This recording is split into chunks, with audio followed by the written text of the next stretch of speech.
Assalamualaikum warahmatullahi ta'ala wabarakatuh.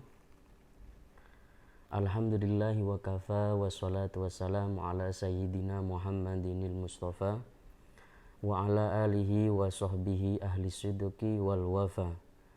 Qalu subhanaka la ilma lana illa ma 'allamtana innaka antal alimul hakim. Qala rabbi ishrah li sadri wa yassir li amri wahlul 'uqdatam min lisani yafqahu qawli wasaddid lisani wahdi qalbi bihaqqi sayyidina wa nabiyyina Muhammad sallallahu alaihi wasallam. Amin ya rabbal alamin. Ayyuhal kurama an-nujaba, para sahabat semuanya, mudah-mudahan semuanya dimuliakan oleh Allah Subhanahu wa taala.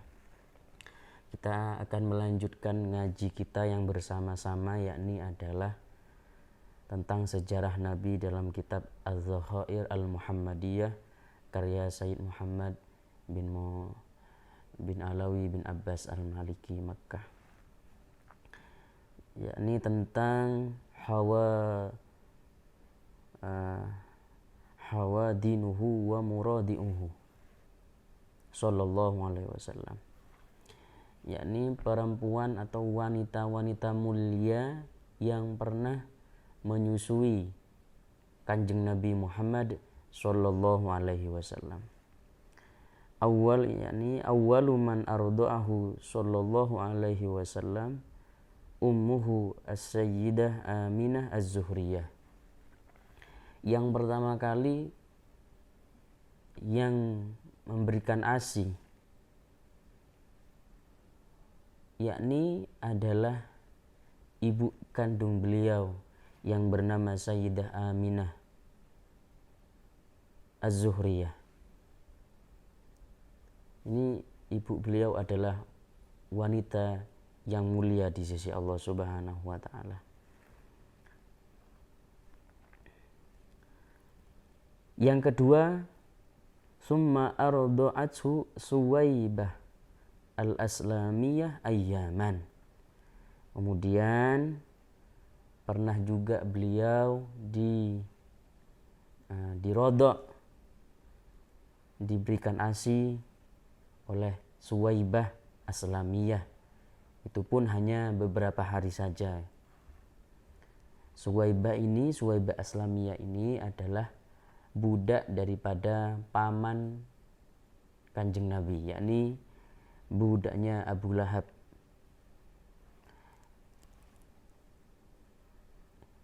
A'taqaha lamma basyarathu biwaladatihi sallallahu alaihi wasallam, yang mana Suwaibah ini dimerdekakan oleh Abu Lahab ketika beliau Suwaibah memberikan kabar akan kelahiran daripada Kanjeng Nabi Muhammad sallallahu alaihi wasallam. Sebagaimana dalam riwayat yang disebutkan oleh Al-Imam Bukhari dalam kitabnya, bahwasanya wa annahu ru'ya ba'da wafatih wa akhbara bi annahu yukhaffifu anhu fi kulli yaumi isnain li'itqihi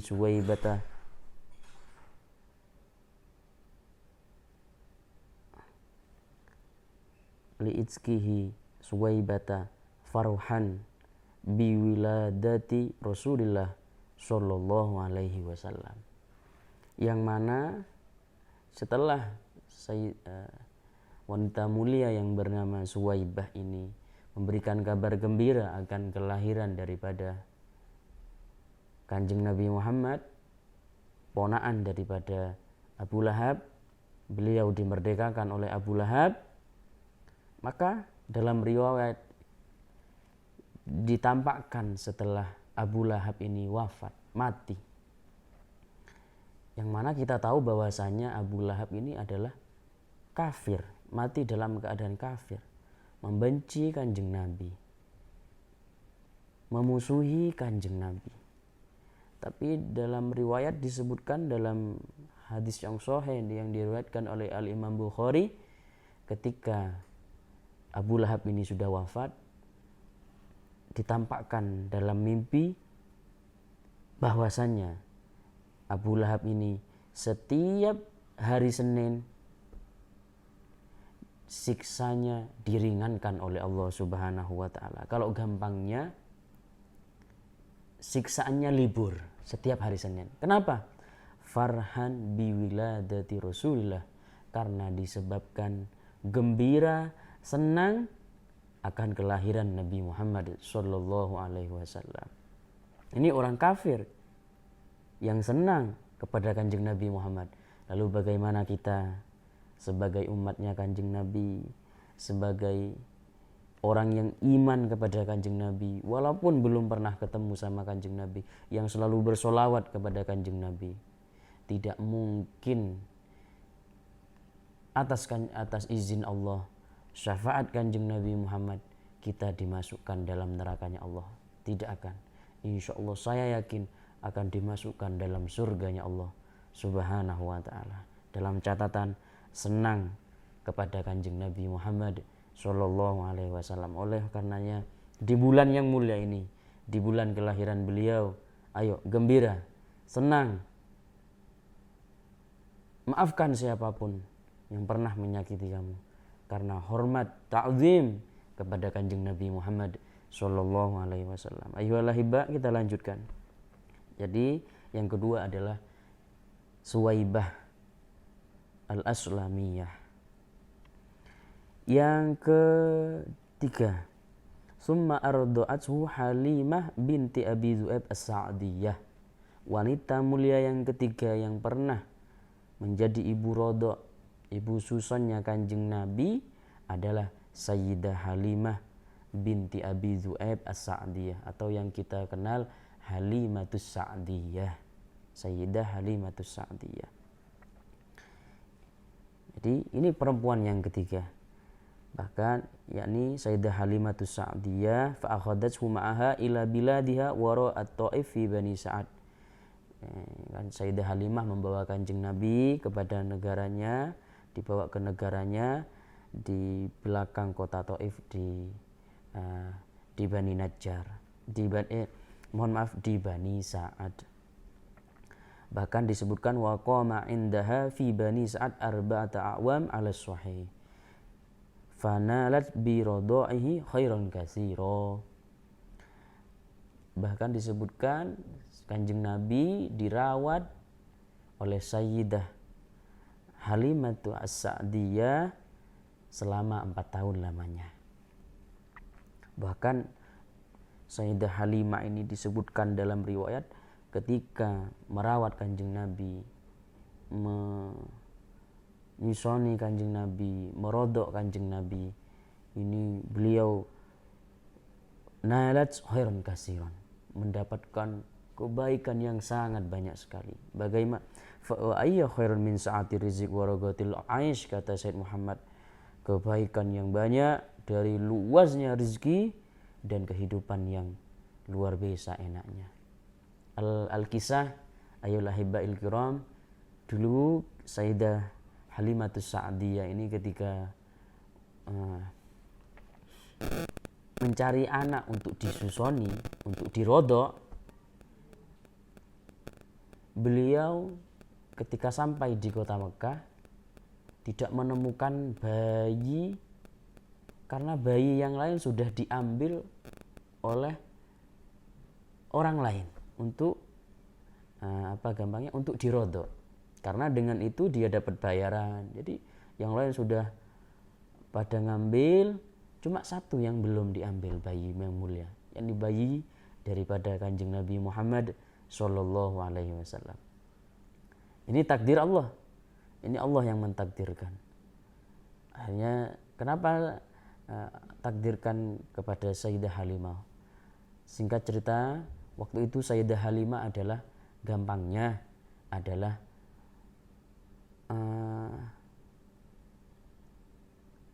gak punya duit, kere lah, untanya pun jelek, kendaraannya pun jelek, dan lain semacamnya. Bahkan mohon maaf disebutkan dalam riwayat, air susu beliau sudah beberapa hari tidak keluar. Bayinya beliau nangis terus. Tapi ketika beliau mau untuk merodok Kanjeng Nabi, menjadi ibu susu Kanjeng Nabi, seketika itu juga ketika digondong apa? Air susu daripada Sayyidah Halimatus Sa'diyah langsung penuh. Ini Masya Allah Sallallahu Alaihi Wasallam. Makanya ini barokah dari panja Kanjeng Nabi. Bahkan bukan itu saja ayolah hadirun. Bahkan onta yang kurus yang selama beberapa hari tidak keluar daripada susu ontanya, ketika itu juga susu ontanya ontanya langsung sehat, bisa mengeluarkan daripada air susu yang banyak. Barokahnya siapa? Barokah dan syafaat Kanjeng Nabi Muhammad Sallallahu Alaihi Wasallam. Bahkan dalam riwayat ketika rombongan daripada Sayyidah Halimah dan suaminya ini sudah pergi terlebih dahulu meninggalkan kota Mekah, Sayyidah Halimah masih di belakang, masih jauh jaraknya. Karena ontanya waktu itu kurus, gak bisa ngejar. Tapi dengan mengambil Kanjeng Nabi sebagai rodoknya, ontanya yang tadi yang jalannya hanya pelan, ketika membawa Kanjeng Nabi untuk dibawa pulang kepada kaum Bani Sa'ad di sana, yang di belakang kota Taif, ontanya bisa mengejar rombongan yang sudah ketinggalan jauh tadi, yang aslinya ketinggalan yang sangat jauh. Bahkan orang-orang Bani Sa'ad heran, itu onta yang kamu naiki itu kan, kok bisa seperti itu? Nah, ini adalah syafaat daripada barokah daripada Kanjeng Nabi Muhammad Sallallahu Alaihi Wasallam. Bahkan dalam riwayat ayyuhal ahibba, kami menemukan bahwasanya saking limpahnya rezeki yang Allah berikan kepada Sayyidah Halimah, seandainya ada kambing milik Sayyidah Halimah dikebunkan atau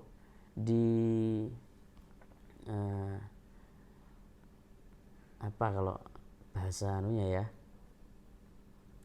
ditempatkan atau dilepas di sebuah makanan untuk mencari rumput, maka kambing daripada Sayyidah Halimah ini pulang dalam keadaan kenyang dan susu kambingnya banyak untuk diperas.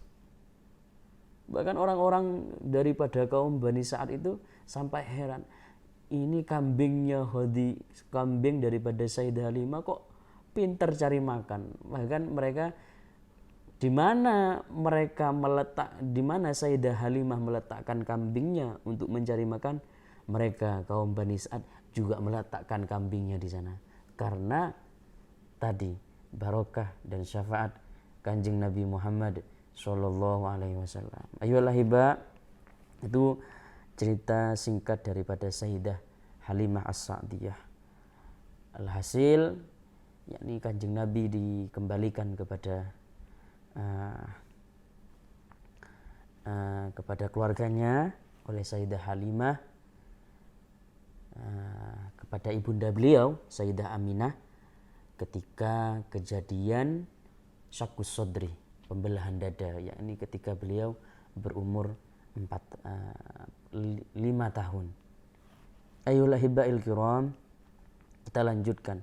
Jadi itu perempuan mulia yang ketiga yang menjadi ibu rodok Kanjeng Nabi Sallallahu Alaihi Wasallam. Yang keempat,